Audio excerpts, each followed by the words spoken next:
All right, we are live. Yay. And Jay, I have to tell you that at the end of the day, I just had to unplug the router and plug it back in. So hopefully we're not going to have any streaming issues today with my sound or my video. I Awesome. cleared the cache or whatever it is that happens in your Wi-Fi router system, and my speeds seem to be a lot better. So It's basically just two squirrels inside of a box, and if you shake it up, that'll be fine. it does. It does kind of feel that way. Hmm. That's hilarious. And it does really kind of feel that way. So for Hmm. those of you joining us live, please hop in the comments and say hello. You can see we're kind of light today until some other people show up. If you want to join the conversation, be on stage with Sharon and Jay and I. Drop the link in the comments for you. And for those of you on LinkedIn, it's in the comments for the event. And just so you know, Jay, it's the same link I've got a recurring Oh, studio good. Okay. because StreamYard understands that it's helpful to not have to redo the same tasks week after week after week.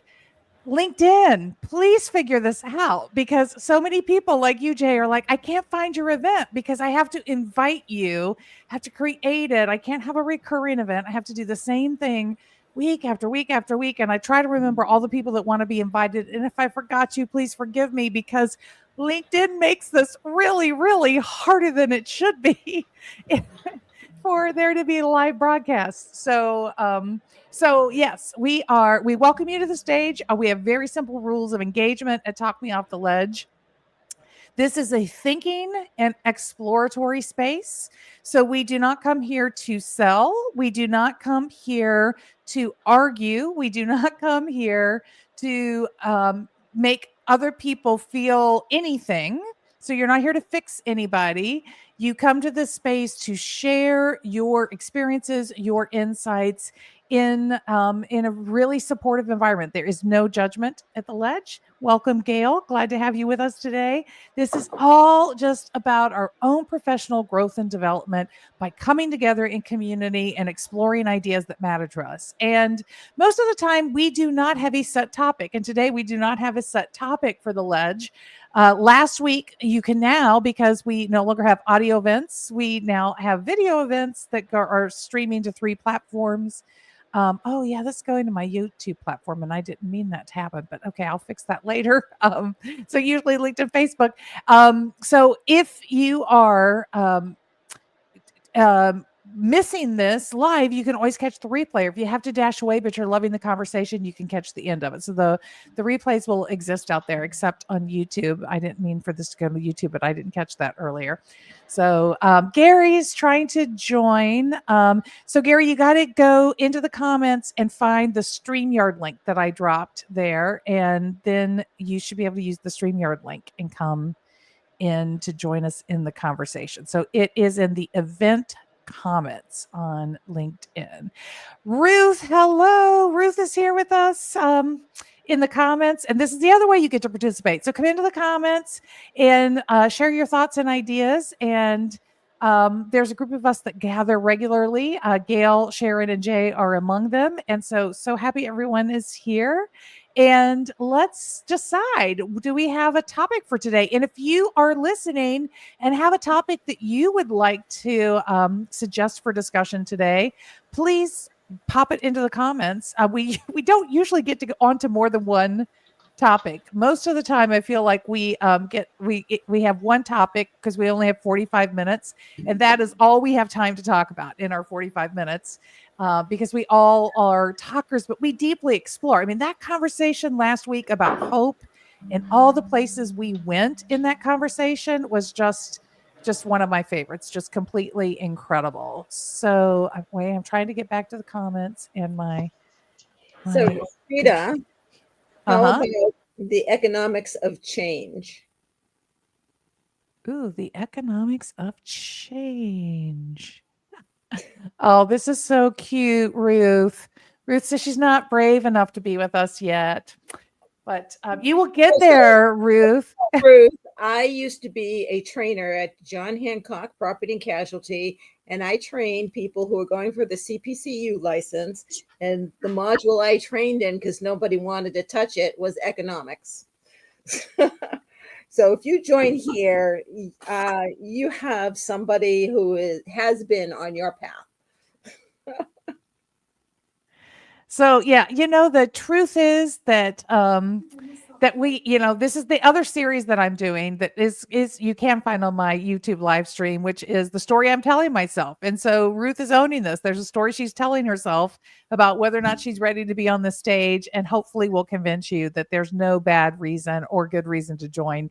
You just jump in and join us. So hey Gary, welcome. So glad that you are with us. So the economics of change. Let's talk a minute about that. Let's see where we can take that conversation. And do you want to tee it up a little bit more, Gail? What brings you to this conversation? So, so again, I was in a meeting before this one, and that kind of came up, and then was just slipped aside. And what I mean by that is, we hang on to, it's like the stories that we tell ourselves, right? We hang on to those stories, and we embellish, shall we say, the stories. We have emotional revenue that we spend time on those stories, and we're not spending that time on personal development, on self-care, on enhancing love. We're not spending the stories there. So when I look at the time that I spend, like money, I spend it. The difference is I can make more money. I can't make more time, right? The energy that I spend, I can rejuvenate, but I've already spent and wasted energy, maybe someplace that doesn't serve me. So when I talk about the economics of time, I'm talking about how are we, or of change, how are we addressing change in our life? Are we hanging on to the old stories, going kicking and screaming? Change is a big thing for me. I'm doing a whole series on the alchemy of change, which is interesting because the first presentation I ever did as an entrepreneur was navigating change. So nothing much has changed except how I approach it. So it'd be interesting to hear your thoughts on what happens with change, maybe in your life, or what you're observing with what's going on with the changes happening today. Well, what intrigues me, it almost feels like the precursor to that conversation, Gail, is this conversation, which you probably have just already had with another audience, but this audience hasn't shared with you, this idea of energy as this asset that we have, but are we being judicious in how we're spending that? And so it's almost like the precursor, I feel, in some ways, to the conversation. The first, you got to have some acknowledgement about this idea that you don't you don't get that back when you spend it. You don't necessarily get that back. And yet through some laws, and I know you know all the laws and you can educate us on the laws, right? Energy does flow. I mean, I do believe what I put out into the universe does in some ways come back to me. And I also know that what we put into our minds dictates a lot of our experience. So they are very attached together, this idea of change, but it's because change is experience, right? So all of this sort of ties together into the experience that we create around us. Yeah. So yay. Karen's going to come join us. Yay, yay, Carrie. So what you're talking about is the universal law of karma. And the way that I explain this to my clients is, if Rita, I can love you and I'm going to send you love. If I expect you to reciprocate, I'm putting blinders on to the universe, returning that energy to me. And so I might be getting it, but I'm not receiving it. So a lot of times people put out the energy with the expectations of getting it back in a certain described way, and then are disappointed when they don't get what they were looking for. Well, okay, can I just pause you there before you finish that thought? Because I'm certain that Gary can tell this in a way that I would butcher it, but I'm certain Gary can tell this. There is there is a parable or a story, Gary, about somebody asked God for something and they go through this whole journey Yep. and and missing all the clues. Do you know that, Gary, to share that? Because if not, it sounds like Gail might. I'm just trying to think. I'll have to think about that. Yeah. I don't know the exact story, but I'll share an experience that happened today. Well, wait. Before you do that, because this is so instructive. So, Sharon, you were shaking your head. Do you know how it goes better than I do? Are you looking? Is she googling? It sounds really familiar. Going on the path, and you have this desire for something, and all these gifts are being shared with you along the way, but they're not packaged in the way you expect them to be. So you miss the opportunity to exactly. treasure the gift.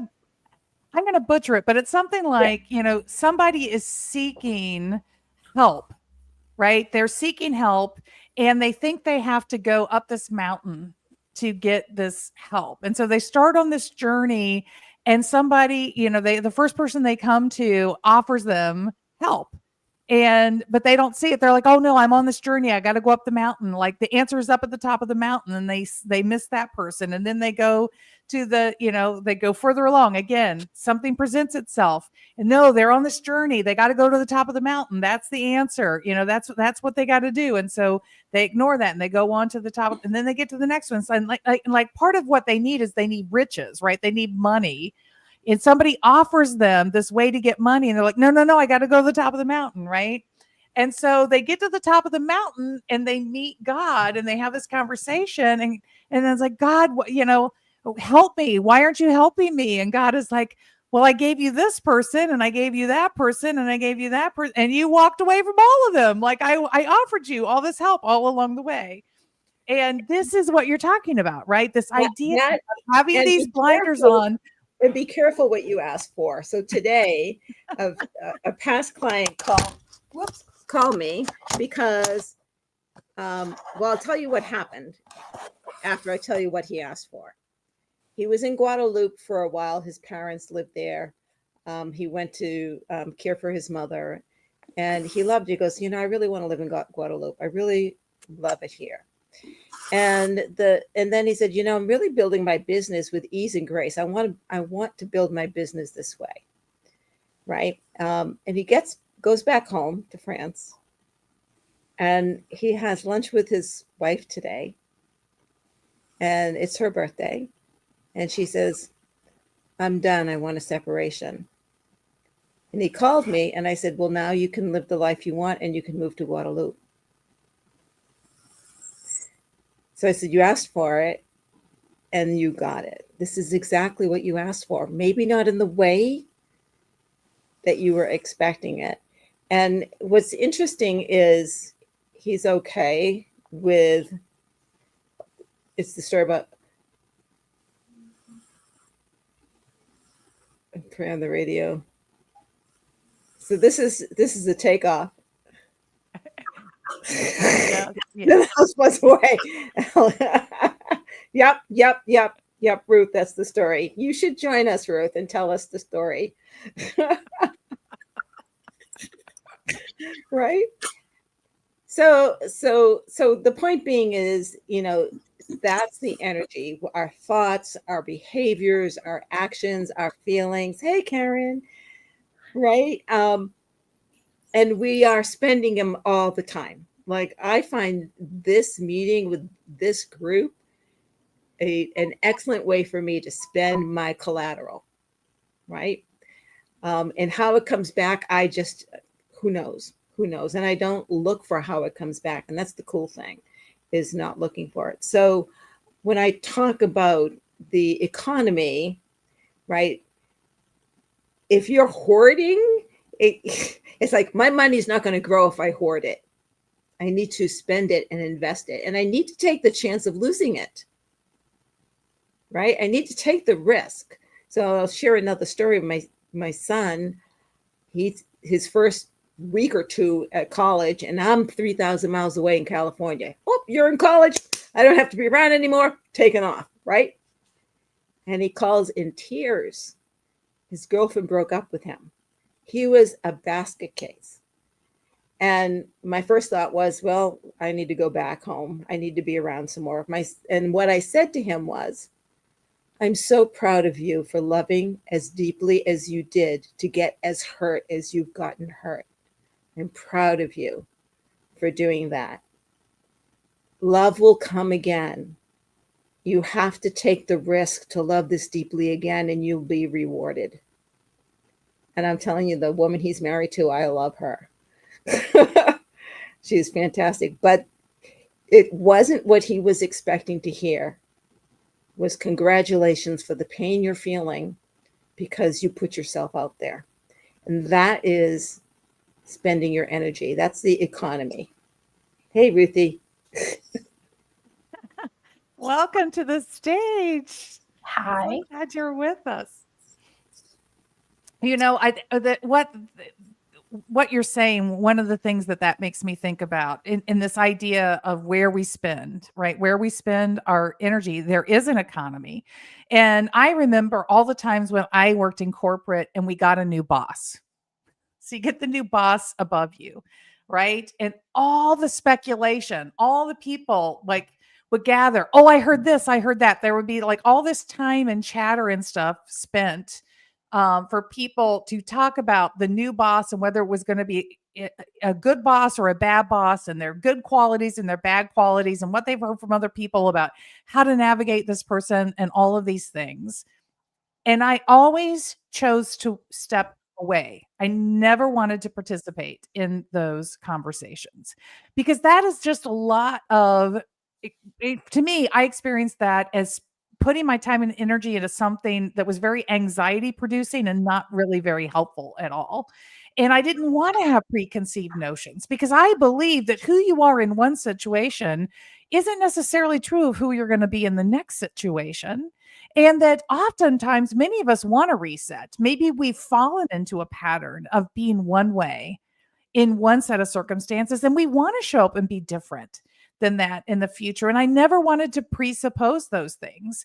So I chose to put my energy into thinking about, what do I want my early conversations to be with my new boss? What do I, thinking about how I wanted to develop that relationship instead of fretting over all of these other stories. And so with that, I'm going to stop talking because Gail, you and I have been doing a lot of talking, and I want to give a chance for other people to jump in and share how you are thinking about this idea that Gail's put on the table.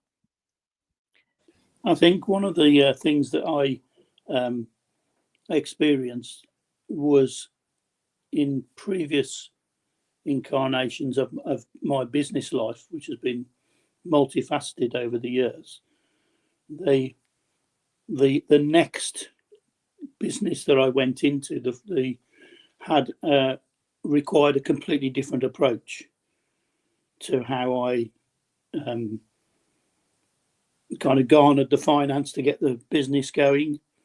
And in the last business that I've just about, I'm in the middle of retiring from, one of the things I was sharing this with Rita the other day was actually discovered that to wait and to be still and to take out the striving, to the constant, I've got to do this, I've got to do that. If I don't get all these ducks in a row, if I don't create this perfect business presentation, then nobody's going to believe that this is the direction I want to go in. Nobody's going to believe in me. I'm not going to get the economies of scale I wanted. And actually, there was a sentence in a psalm. I think I shared this a little bit in the past. And the first word was behold. And behold meant two parts to it, be and hold. And the be was to turn up whole. And turning up whole means with all the bad bits as well. So complete. So turn up just as you are. And hold means in the English, in the Old English, the word hold means as a father or a mother holds a child. So allow yourself to be enveloped for a moment, and then following that word before it went into the rest of the psalm was a comma, and I got transfixed on this comma. And a comma, of course, is a rest in a sentence that makes the sentence, you can comprehend the sentence correctly. So in order for me to comprehend what I needed to do, I needed to rest. And when I rested, everything else fell into place, miraculously fell into place. We raised £1 million within weeks. Just kept on coming. We had this one incident where we were working. This guy knocked on the door, came in, he cut his finger. He was fitting some carpets in the house next door. Carpet fitter, he cut his finger with a box knife. And my son was wrapping his hand up. And at this particular point, we needed to raise a further £10,000. And this guy said, "What are you doing?" Blah, blah, blah. And I'm not joking, within 10 minutes, he got his phone out and he transferred £10,000 into our bank account. Because he suddenly believed in what we were doing. He'd asked us what we were doing there. I told him what we were doing. He said, "How are you managing to finance this?" It obviously was kind of in that moment looking for somewhere to place some money. And he put £10,000 in our account, like straight away. So sometimes I think, the what was the initial question, Gail, that you posed? What was it? The economies of energy. Was it economies? Yeah. Yeah. So sometimes I think we can end up putting so much energy into something, and as you said, referred to that kind of with a prescribed notion of what's going to happen, and we're miles away from it, literally miles away. I remember this thing about resting and just finding rest. I was working with my sons. We work in the construction industry. I was passing these big long planks up this scaffolding, and my son said, "What are you doing?" He said, "Go and do whatever it is you do, because we need £90,000. So he just sat still, took myself off to one side and just be still. And within, a very short period of time, that finance just came in. We didn't have to ask anybody for it. Somebody turned up, asked what we were doing. Did we need some finance? Yes.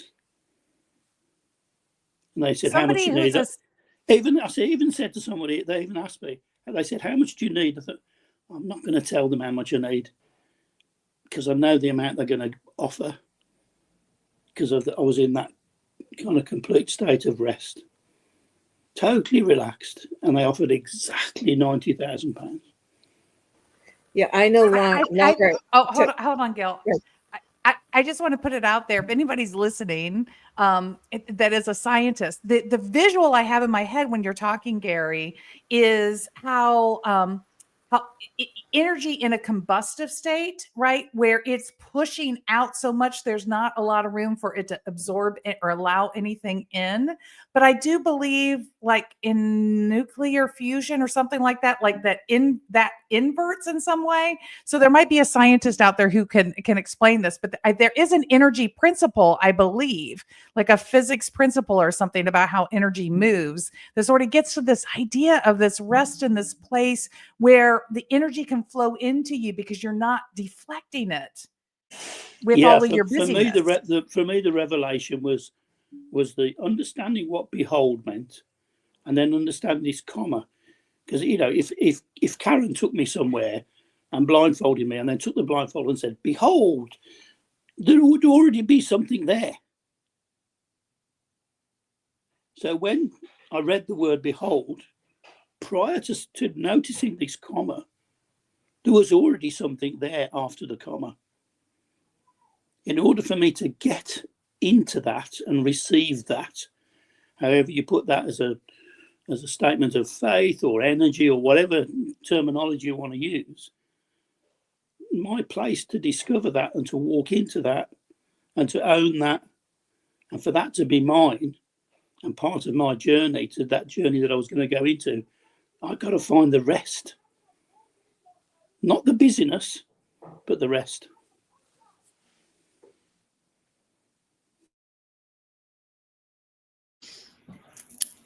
I love that, Gary. When I was listening earlier when you all were talking about I brought you a boat, I brought you a thing, and it made me think about two specific situations.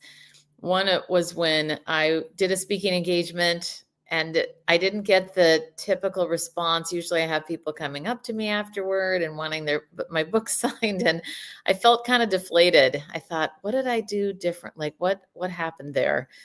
And everybody left, and I was in the bathroom. It was at this hotel, and just kind of puzzled, trying to figure out what I could have done differently. And as I was sitting in the bathroom stall, I noticed a woman at the sink. Well, I didn't notice her because I was in the stall. I noticed her shoes, and she had these cute leopard print shoes. And it was already way past probably an hour after the event had ended. So I just assumed she was some hotel guest or something. And I said, so cute shoes. Again, not thinking having no agenda at all. And then as she was washing her hands, she said, Karen, I want you to know that your talk was exactly what I needed today. And she was the president of a bank and asked me about executive coaching, and she became a client. It was one of those things, again, where I just love just the theme, at least what I'm hearing in this conversation is releasing the outcome. And again, that stayed at rest. And then the second story was when I applied for a TEDx in Minneapolis, and I got a call back. Had an amazing interview with a woman. Turns out she used to deliver my mom's paper. She lived 4 blocks from my childhood home.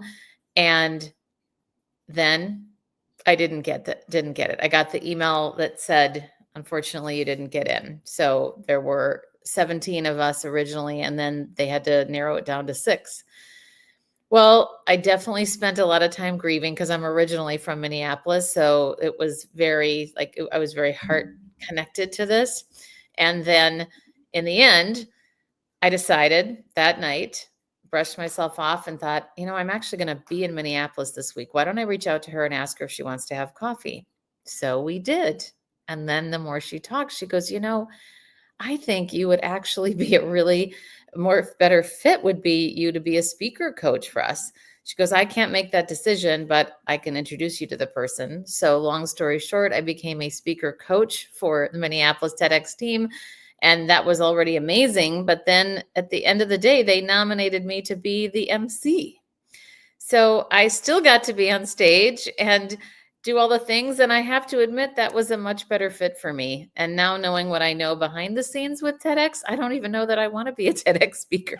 So no offense to anybody that is here, but there's so many things that go into it. And I'm in the moment kind of person. So it's hard for all the things. Anyway, thank you for listening. But those are the 2 stories that really stood out to me.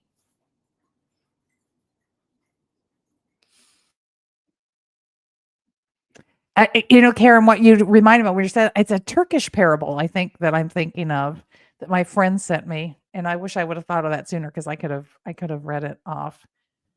Sharon, you're quiet, but I can see the wheels turning. I am absolutely loving this conversation. And is it Tricia Hersey's book on Rest is Resistance? Like this, I think in a lot of ways our badge of busyness and being overscheduled really hasn't served us because we're not creating that space and discovering those commas, so to speak.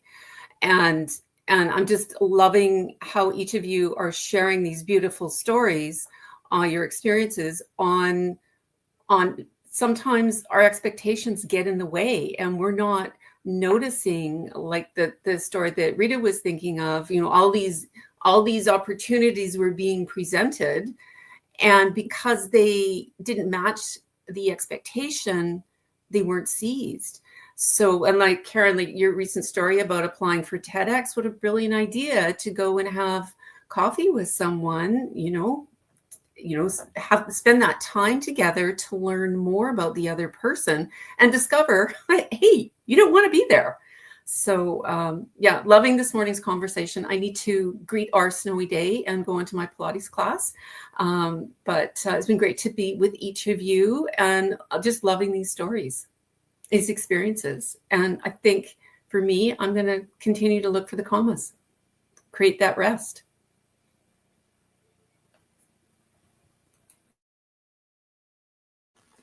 As always, Gary, your parables, you should write like an Aesop's fable book of parables.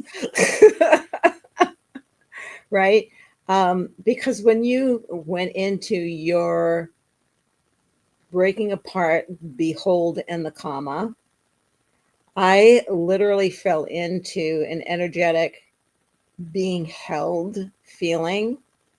And the comma is being the place to, like the stop sign, to stop and be held, right? And allow the traffic, the cross traffic, to go by. Thank you so much, Gary. You're such a gem. I'm so thrilled that you come here. Well, I think one of the things with that is the I mean, how many people do we know, and how many times ourselves have we been in situations where we kind of know that we need to stop. We kind of know that we need to take some time out, but we just don't do it. It's kind of we get this momentum in our lives, in our business, in whatever it is we're doing, and we're just bowling ahead, and we're not recognizing the wake that we leave behind us and the devastation that we leave behind us, and we simply need to stop. And even, I don't know whether you've been in these situations, if you've managed to kind of put your arms around someone who's struggling and they just melt because you've managed to kind of hold them for a moment in this kind of, a perfect moment, and they find that rest, which can be life-changing for them, incredibly life-changing. Just before we kind of end it, I'll tell you a little story. I remember when we literally lost everything, lost all our money. We were in loads of debt. We had to sell our house to clear the debt. We literally had, and the 18 months or so leading up to that, I went to this retreat centre every Friday, 6 o'clock in the morning. It was a good hour's drive away, so I'd leave at 5, get there for 6, have some quiet time, some time of prayer, some just contemplation, and then I'd stay the whole day there, helping out, doing whatever they wanted me to do. And I knew this elderly guy that ran the place. His name was Jim, and I said, "What do you want me to do, Jim?" And he said, "See the guy over there who's just got a garden hoe and he's just hoeing some weeds. Go and weed next to him. He won't talk very much. He's had a major breakdown, but just..." So for weeks and weeks and weeks and weeks and weeks, I'd hoe. And eventually we started to have a chat.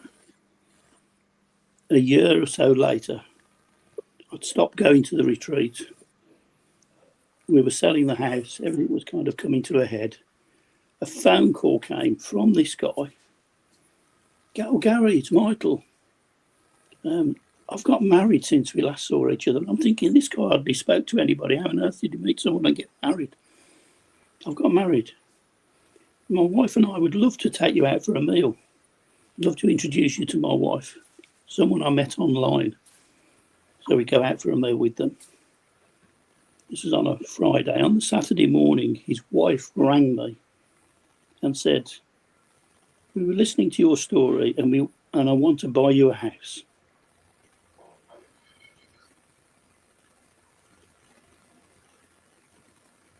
And I asked him, this was about 10 years ago, and I asked him, probably 2 years ago. I was out for a meal with him, and I said, why did your wife buy us a house? I'd love to know.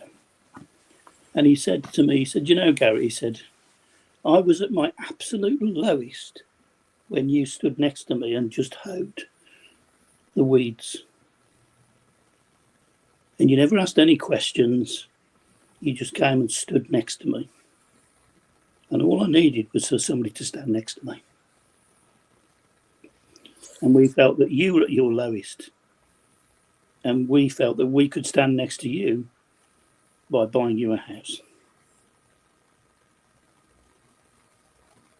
And it's that kind of pay it forward thing, isn't it? You know, what can I do to lift somebody else?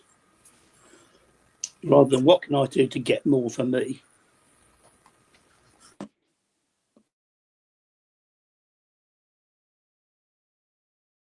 That's such an amazing story. And for many of you that are new, I was watching your face, Karen and Ruthie. Like I've heard Gary share this story before, and this is that why I was talking about that.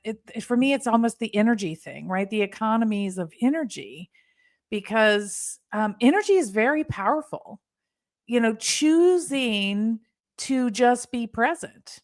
Gary got a chance to understand the impact of that. Didn't really know it in the moment, but honored it and chose to be in that place. And, I think about my life. I talk a lot about corporate because I care a lot about the third of your life that you spend in a workplace somewhere toiling. And as managers of people, we are so often told that our job is to eradicate the rest,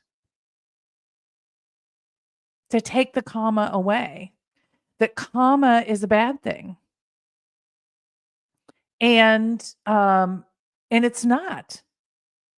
The comma is the opportunity to see new possibility. It's the ledge view.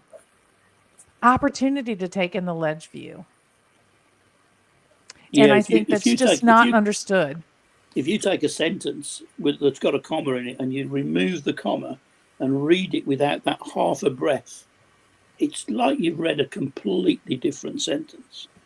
And if that sentence has some kind of instruction in it, then you can guarantee when you read it without the comma, you would end up doing the wrong thing. And that's what I call, following my rhythm. And that was, for me, the gift of 2020 was discovering my rhythm. And I really haven't left it since. It's, changed over the years. But if I feel like it's time to stop and rest, even if I didn't finish the task I had put before me, I stop and I rest. And oftentimes it's I go back to the task and it gets done in a moment, and then I go to the right. Whereas, yeah, it's the rest is the biggest gift to our ability to be innovative and creative and productive. Yeah, I think somebody said earlier, I don't know whether it was you, Gail, or you, Rita, we can make more money, but we can't make more time. Actually, if we take that moment to rest, to stop, just to reconsider everything, then the amount of productivity that comes after that moment can be far more. So in the economies of scale, we actually make more time, or we make up time. We make up what we've been too busy to actually get things done. Yeah, I had teams that were so much more productive when I brought play into the workplace. If they had permission to play and joke around and laugh, certainly not all day long, but the fact that they had permission gave them the energy they needed to be productive. Yeah, I think the grind, the busyness that Sharon, she often talks about this, our addiction to busyness Yeah. It does. From this conversation, what I'm taking away today, which is a good time for me to get this message because I'm feeling the volume of commitments that I've made and the work out in front of me. But this idea of being in this place of energy where I am just going so strong that I'm actually deflecting anything coming to me because my energy pulse is just so strong that I can't absorb anything good in. And I'm taking that away from me because it's so easy to fall into that trap of false of productivity, of capitalism, as Tricia Hersey talks about in Rest is Resistance. And in this in this very a season of abundance I'm having right now that is so beautiful, I need to remind myself not to become the Tasmanian devil that is just, just deflecting, bouncing, and just losing my way. So thank you so much for this conversation, Gail. Great. You always bring such insightful ideas. Gary, and for your story, Karen, for your story, Ruthie, for coming and joining us. I'm so glad you were here. Even if you haven't taken yourself off mute, because you have to break your way into these conversations sometime. But lovely, please come back again. And Jay, I appreciate having you here. And with that, I'm going to mute my mic and allow everyone else to say their words of appreciation before we close the room. Yeah, I just love the topics. Thanks again, Gail. Yeah, I appreciate this very much being here. And Gary, you inspired a new post because I teach communication skills, specifically talking a lot about pausing in our speech and all the benefits of that. So I love the connection that you made for me. So thank you. Yeah, it's great stuff. Thank you. Thank you. I really enjoyed it. I want to I learned about the comma in my high school creative writing class when we were reading poetry, right? You have a poem and there'd be a comma and somebody was just like blah blah blah blah blah blah blah, and the teacher's like, no, the comma means you pause. And your story, Gary, really reminded me of that moment and how great the teacher did explaining that and how I need to make sure I remember to pause. So thank you. Yeah, Ruthie, if you're an underwriter, God knows you have to beg for that pause, man. I totally get it. And thank you, Rita, so much for creating this group and being the magnet of these amazing people that are coming in, and the opportunity for us to kind of chew the fat and look at things from a different perspective every single week. Well, I have to tell you, Gary is coming to the story I'm telling myself to share this story to our podcast listeners, and it's powerful and it's meaningful and it's good to get to just practice it and hear it and weave it together. There's just so much there. So watch for the promotion and help promote Gary's episode out because people need to hear the power of this message. And Karen, I tell Gary all the time, I've identified, of course I've not kept track, but I've identified, I know at least 10 TED Topic deliveries that this man should be giving on the wisdom that he has. So he does it so beautifully. Hear, hear. Well, Gary, if that's what you would like, I hope that you take the stage one day. No doubt. All right. Well, our 45 minutes just has flown by.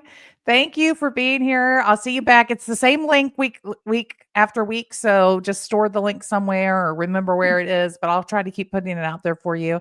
And hopefully you'll be able to join us again next week. And until then, everybody have a wonderful week and please support the podcast. Karen was our first guest. Gail is the first guest this week. So she's guest number 2.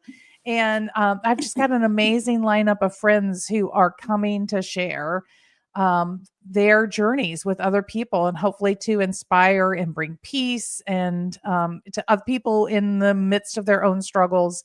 And it is a really powerful opportunity. I cannot tell you how much good stuff I've heard back about Karen's episode. So please help me promote it. I would greatly appreciate that. And until then, I'll see you guys again. Bye, everyone.